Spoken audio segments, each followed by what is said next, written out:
Welcome to our YouTube channel. তোমরা comment করে বলেছো আমাদের সেলফ ইন্ট্রোডাকশন নিয়ে একটা ডিটেল ভিডিও চাই। আজ আমরা সেটাই নিয়ে হাজির হয়েছি। ভাবো তুমি শাহরুখ খানের মতো স্টাইল করে বলছো ম্যায় হুঁ না, বা রজনীকান্তের মতো বিখ্যাত এন্ট্রি স্টাইল। আজ আমরা শিখব কিভাবে আকর্ষণীয় ও আত্মবিশ্বাসী ভাবে ইংরেজিতে নিজেকে পরিচয় করানো যায়। ফার্স্ট ইমপ্রেশন সব জায়গায় খুবই গুরুত্বপূর্ণ, হোক সেটা ইন্টারভিউ, ক্লাসরুম, নতুন সহকর্মী কিংবা প্যান্ডেলে দুর্গাপুজোর সময় নতুন কারো সাথে আলাপ।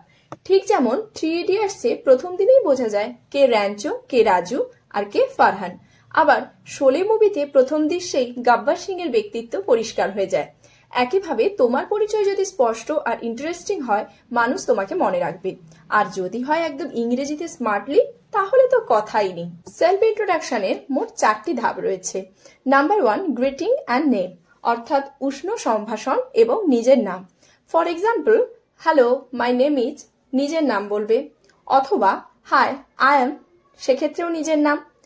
শেষে বলবে নাইস টু মিট ইউ।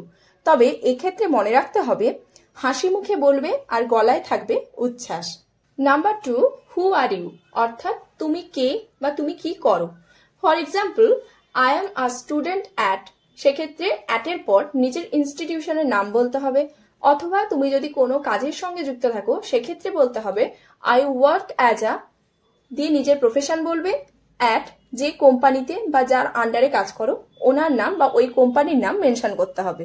এক্ষেত্রে কথা হবে সংক্ষেপে কিন্তু স্পষ্ট। যেমন ধরো সৌরভ গাঙ্গুলির মতো আত্মবিশ্বাসী হয়ে বলবে I am from Kolkata and I lead my team with passion. কিংবা এপিজে আব্দুল কালামের মতো সাদামাঠা ও প্রেরণাদায়ক ভাবে নিজেকে প্রকাশ করো। Number 3, interest or unique facts, অর্থাৎ তোমার কোন বিষয়ে আগ্রহ রয়েছে বা নিজের সম্পর্কে কোনো বিশেষ তথ্য দাও।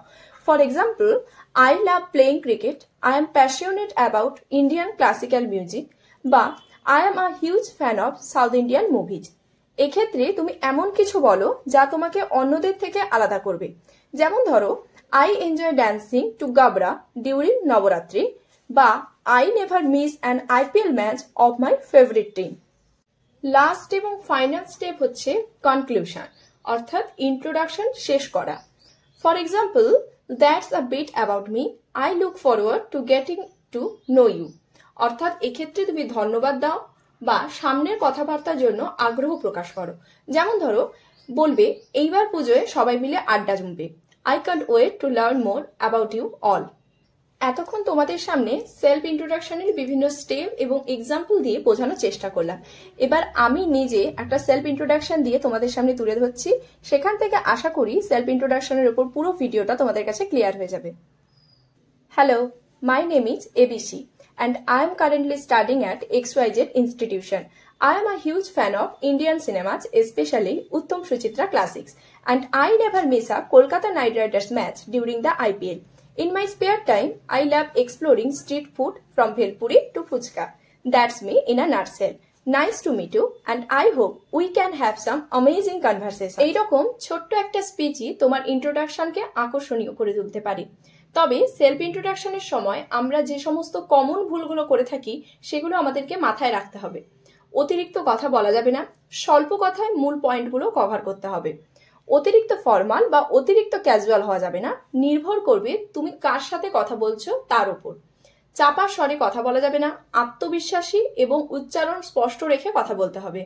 আর লাস্ট ফাইনাল হচ্ছে অতিরিক্ত জটিল বাক্য নয়, মনে রাখতে হবে সিম্পল কথায় ডাইরেক্ট অ্যাপ্রোচ শ্রেষ্ঠ।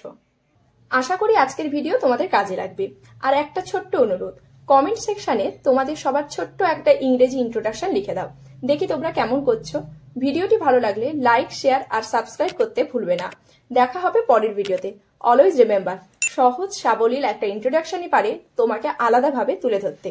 Take care and stay Assam.